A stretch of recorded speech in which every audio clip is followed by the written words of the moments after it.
ओम शांति। 14 जनवरी 2025। बाबा के महावाक्य।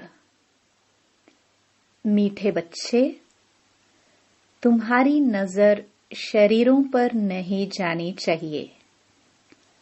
अपने को आत्मा समझो, शरीरों को मत देखो। प्रश्न: हर एक ब्राह्मण बच्चे को विशेष किन 2 बातों पर ध्यान देना है? उत्तर: एक पढ़ाई पर, दूसरा दैवी गुणों पर। कई बच्चों में क्रोध का अंश भी नहीं है। कोई तो क्रोध में आकर बहुत लड़ते हैं। बच्चों को ख्याल करना चाहिए कि हमको दैवी गुण धारण करके देवता बनना है। कभी गुस्से में आकर बातचीत नहीं करनी चाहिए। बाबा कहते, किसी बच्चे में क्रोध है तो वह भूतनाथ भूतनाथनी है। ऐसे भूत वालों से तुम्हें बात भी नहीं करनी है। गीत: तकदीर जगाकर आई हूँ। ओम शांति। बच्चों ने गीत सुना और कोई भी सत्संग में कभी रिकॉर्ड पर नहीं समझाते हैं।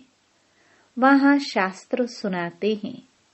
जैसे गुरुद्वारे में ग्रंथ का 2 वचन निकालते हैं, फिर कथा करने वाला बैठ उनका विस्तार करते हैं। रिकॉर्ड पर कोई समझाए, यह कहाँ होता नहीं है।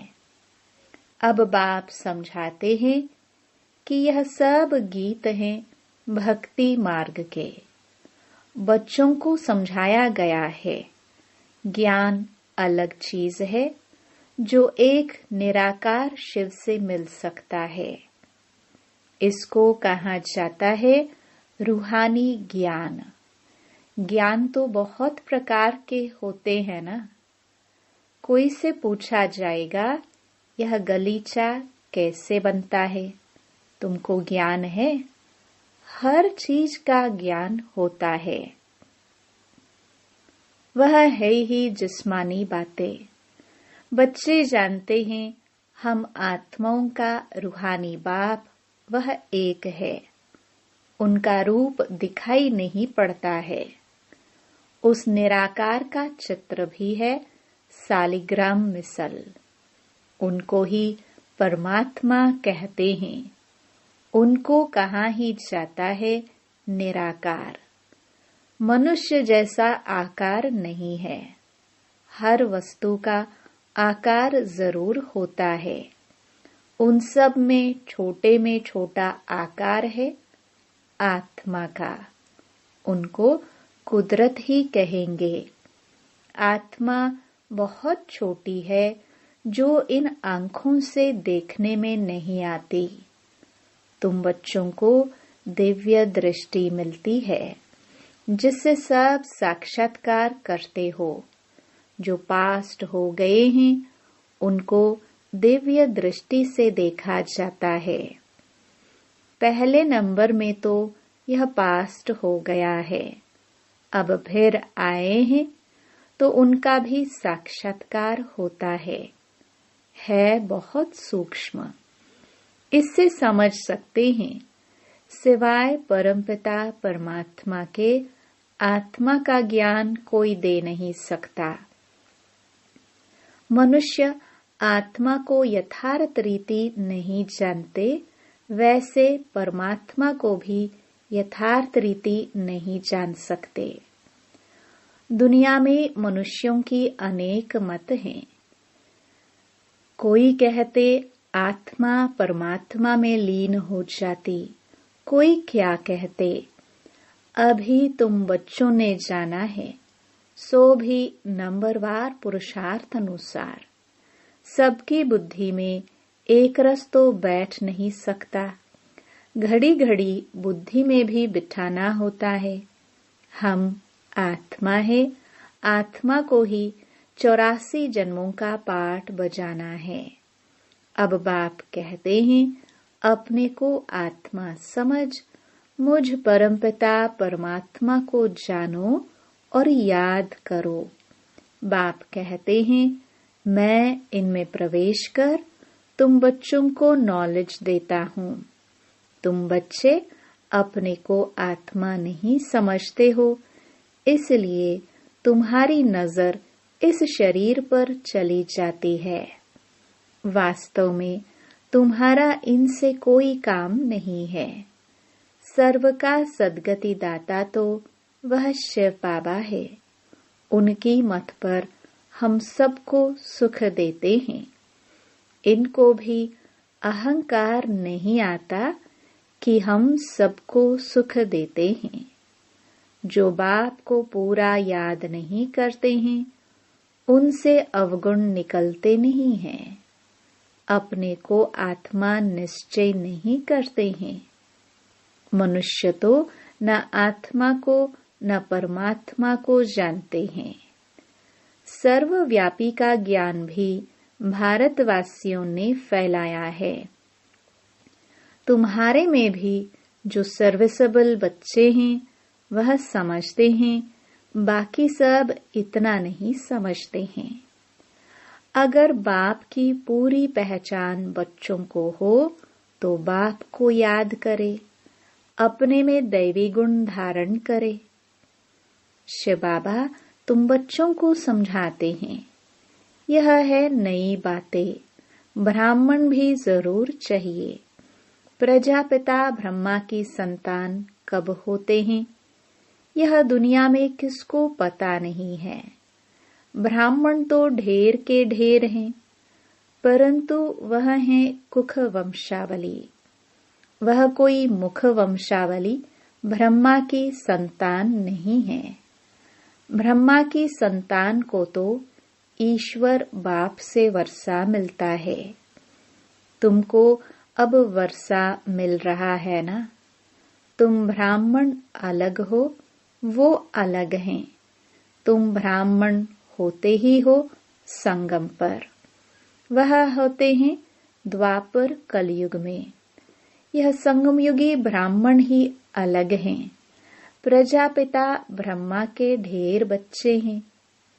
भल हद के बाप को भी ब्रह्मा कहेंगे, क्योंकि बच्चे पैदा करते हैं, परंतु वह है जिस्म की बात।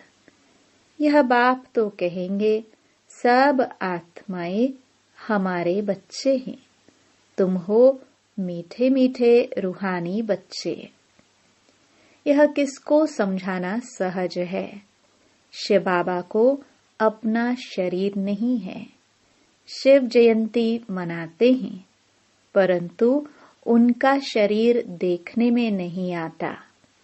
बाकी और सबका शरीर है। सब आत्माओं का अपना अपना शरीर है। शरीर का नाम पड़ता है, परमात्मा का अपना शरीर ही नहीं। इसलिए उनको परम आत्मा कहा जाता है। उनकी आत्मा का ही नाम शिव है। वह कभी बदलता नहीं। शरीर बदलते हैं तो नाम भी बदल जाते हैं। शिव बाबा कहते हैं, मैं तो सदैव निराकार परम आत्मा ही हूँ। ड्रामा के प्लान अनुसार अभी यह शरीर लिया है। सन्यासियों का भी नाम बदलता है। गुरु का बनते हैं तो नाम बदलता है। तुम्हारे भी नाम बदले थे, परंतु कहाँ तक नाम बदलते रहेंगे। कितने भागंती हो गए। जो उस समय थे उनका नाम रख दिया, अब नाम नहीं रखते हैं। किस पर भी विश्वास नहीं है। माया बहुतों को हरा देती है तो भागंती हो जाते हैं। इसलिए बाबा किसका भी नाम नहीं रखते हैं। किसका रखे किसका न रखे वह भी ठीक नहीं। कहते तो सब हैं, बाबा हम आपके हो चुके हैं, परंतु यथार्थ रीति हमारे होते थोड़े हैं। बहुत हैं जो वारिस बनने के राज को भी नहीं जानते हैं। बाबा के पास मिलने आते हैं, परंतु वारिस नहीं है, विजय माला में नहीं आ सकते। कोई अच्छे अच्छे बच्चे समझते हैं हम तो वारिस हैं, परंतु बाबा समझते हैं यह वारिस है नहीं। वारिस बनने के लिए भगवान को अपना वारिस बनाना पड़े। यह राज समझाना भी मुश्किल है। बाबा समझाते हैं वारिस किसको कहा जाता है। भगवान को कोई वारिस बनाए तो मिल्कियत देनी पड़े, तो बाप फिर वारिस बनाए। मिल्कियत तो सिवाय गरीबों के कोई साहूकार दे ना सके। माला कितनी थोड़ों की बनती है, यह भी कोई बाबा से पूछे तो बाबा बता सकते हैं तुम वारिस बनने के हकदार हो व नहीं। यह बाबा भी बता सकते हैं। यह कॉमन बात है समझने की। वारिस बनने में भी बहुत अकल चाहिए। देखते हैं लक्ष्मी नारायण विश्व के मालिक थे, परंतु वह मालिकपना कैसे लिया यह कोई नहीं जानते। अभी तुम्हारी एम ऑब्जेक्ट तो सामने है, तुमको यह बनना है। बच्चे भी कहते हैं हम तो सूर्यवंशी लक्ष्मी नारायण बनेंगे, न कि चंद्रवंशी राम सीता। राम सीता की भी शास्त्रों में निंदा की हुई है। लक्ष्मी नारायण की कभी निंदा नहीं सुनेंगे। शिव बाबा की, श्री कृष्ण की भी निंदा है। बाप कहते हैं मैं तुम बच्चों को इतना ऊंच ते ऊंच बनाता हूँ, मेरे से भी बच्चे तीखे चले जाते हैं। लक्ष्मी नारायण की भी कोई निंदा नहीं करेंगे। भल श्री कृष्ण की आत्मा तो वही है, परंतु न जानने कारण निंदा कर दी है। लक्ष्मी नारायण का मंदिर भी बड़ा खुशी से बनाते हैं। वास्तव में बनाना चाहिए राधे कृष्ण का, क्योंकि वह सतो प्रधान है। यह उन्हों की युवा अवस्था है, तो उनको सतो कहते हैं। वह छोटे हैं, इसलिए सतो प्रधान कहेंगे। छोटा बच्चा महात्मा समान होता है। जैसे छोटे बच्चों को विकार आदि का पता नहीं रहता, वैसे वहाँ बड़ों को भी पता नहीं रहता कि विकार क्या चीज है। यह 5 भूत वहाँ होते ही नहीं। विकारों का जैसे कि पता ही नहीं है।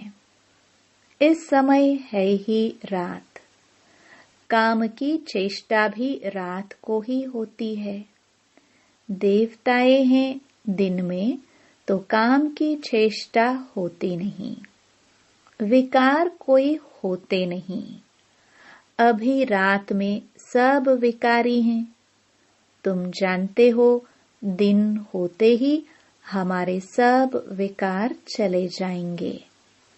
पता नहीं रहता कि विकार क्या चीज है। यह रावण के विकारी गुण हैं। यह है विशियस वर्ल्ड। वाइसलेस वर्ल्ड में विकार की कोई बात नहीं होती।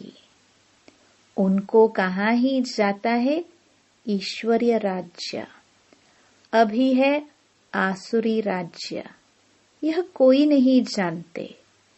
तुम सब कुछ जानते हो नंबरवार पुरुषार्थ अनुसार। ढेर बच्चे हैं। कोई भी मनुष्य समझ नहीं सकते कि यह सब बीके किसके बच्चे हैं। सब याद करते हैं शिव बाबा को। ब्रह्मा को भी नहीं।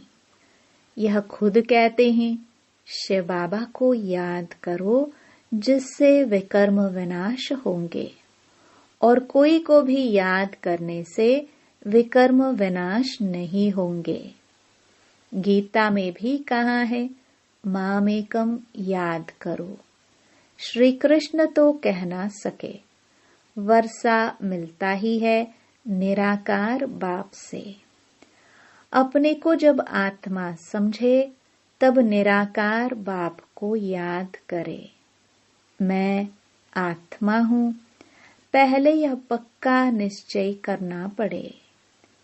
मेरा बाप परमात्मा है, वह कहते हैं मुझे याद करो तो मैं तुमको वर्षा दूंगा।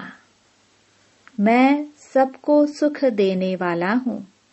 मैं सभी आत्माओं को शांति धाम ले जाता हूँ।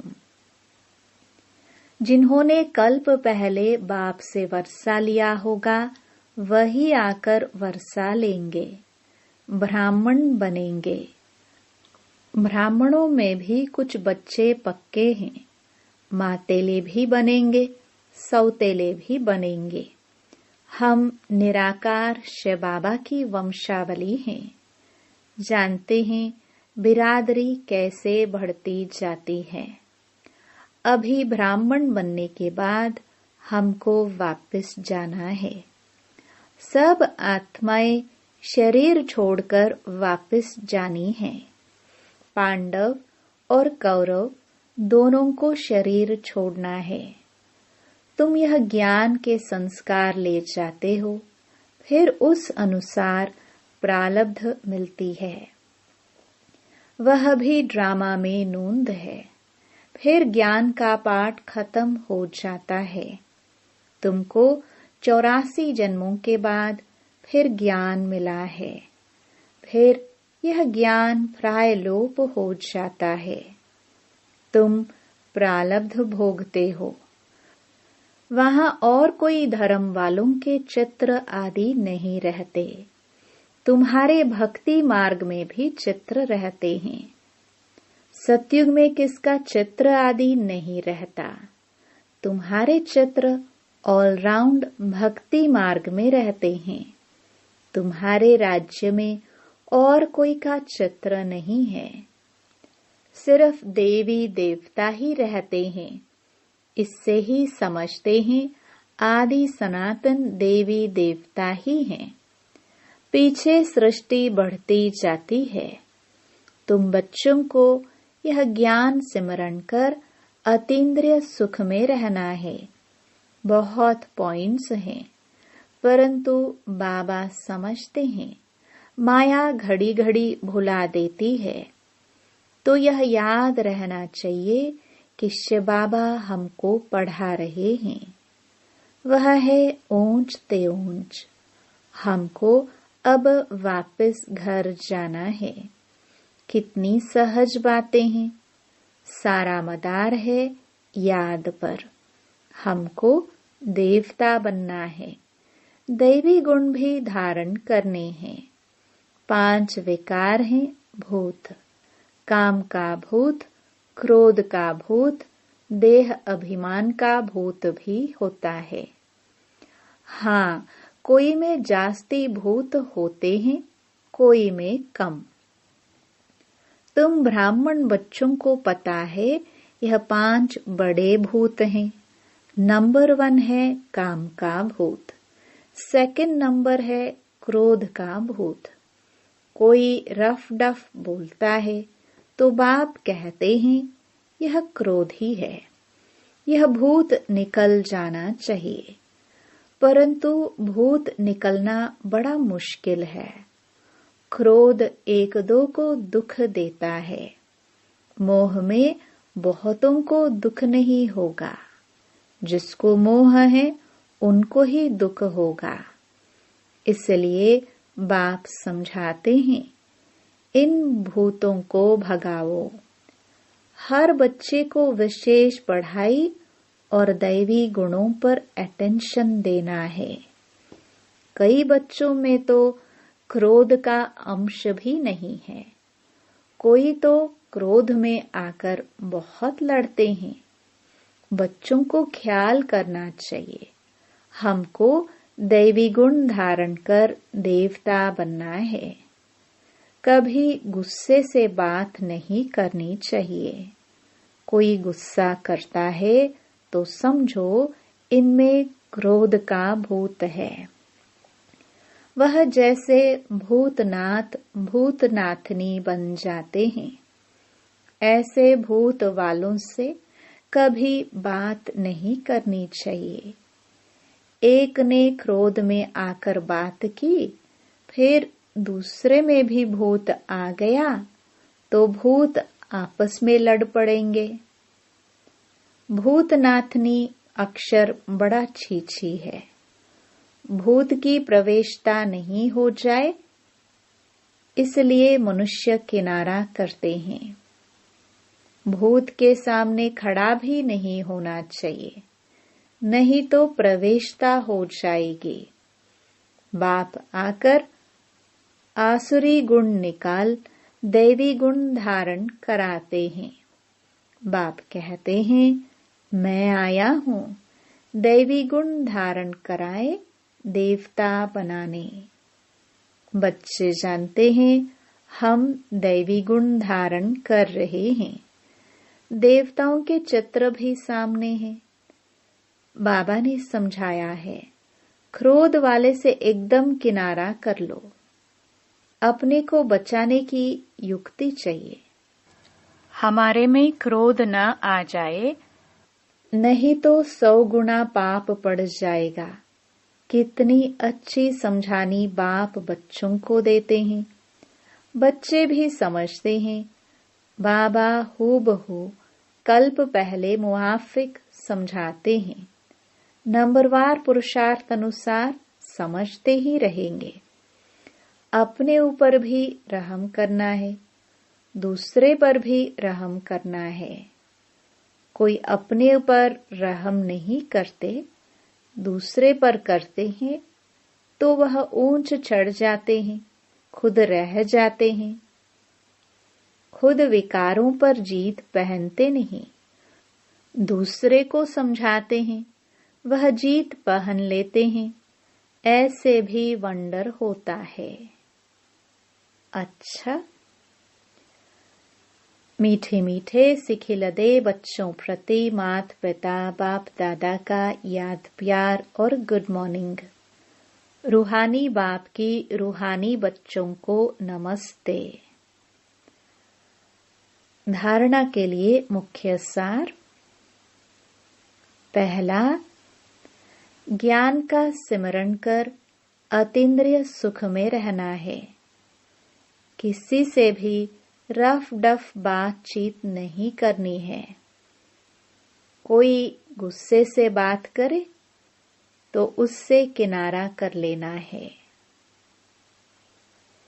दूसरा, भगवान का वारिस बनने के लिए पहले उन्हें अपना वारिस बनाना है।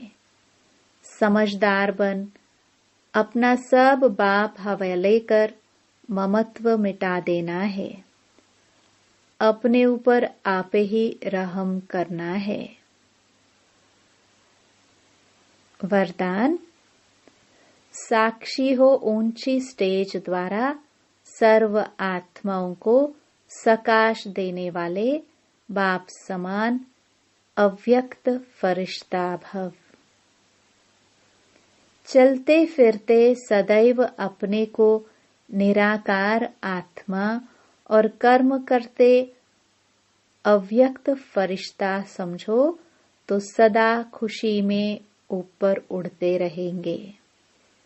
फरिश्ता अर्थात ऊंची स्टेज पर रहने वाले। इस देह की दुनिया में कुछ भी होता रहे, लेकिन साक्षी हो, सब पाठ देखते रहो और सकाश देते रहो। सीट से उतरकर सकाश नहीं दी जाती। ऊंची स्टेज पर स्थित होकर वृत्ति दृष्टि से सहयोग की, कल्याण की सकाश दो। मिक्स होकर नहीं, तब किसी भी प्रकार के वातावरण से सेफ रह बाप समान अव्यक्त फरिश्ता भव के वरदानी बनेंगे।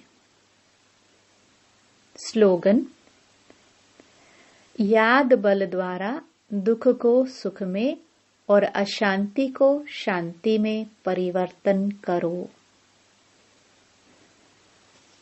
अपनी शक्तिशाली मनसा द्वारा सकाश देने की सेवा करो। अपनी शुभ भावना, श्रेष्ठ कामना, श्रेष्ठ वृत्ति, श्रेष्ठ वाइब्रेशन द्वारा किसी भी स्थान पर रहते हुए मनसा द्वारा अनेक आत्माओं की सेवा कर सकते हो। इसकी विधि है लाइट हाउस, माइट हाउस बनना। इसमें स्थूल साधन, चांस व समय की प्रॉब्लम नहीं है। सिर्फ लाइट माइट से संपन्न बनने की आवश्यकता है। ओम शांति।